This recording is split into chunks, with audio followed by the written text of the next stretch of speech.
Hello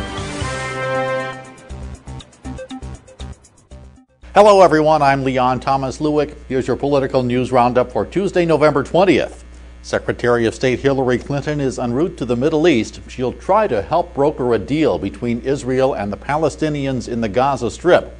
The sides have escalated their fighting over the past week, with Israel believed by many to be poised for an invasion to stop rocket attacks by the Palestinians. The leadership of the two factions indicate a ceasefire could be imminent. Clinton had accompanied President Obama on his trip to southern Asia. From there, she headed first to Jerusalem for meetings with Israeli Prime Minister Netanyahu. Then it's on to the West Bank for meetings with Palestinian leaders and to Cairo for talks with Egyptian officials. With the President and Congress still away from Washington, there were no new formal talks on the looming fiscal cliff today. But Federal Reserve Chairman Ben Bernanke had straightforward words of warning.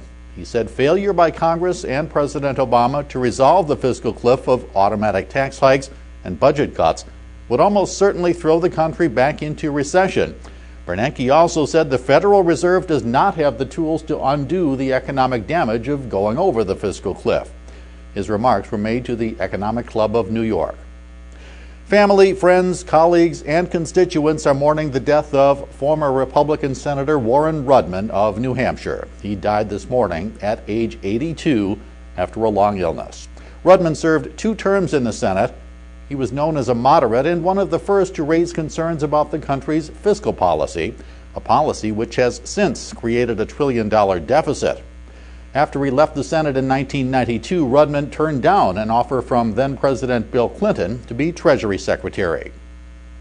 And it's 2 weeks since the elections. Today, the result of Florida's 18th District congressional race is finally final.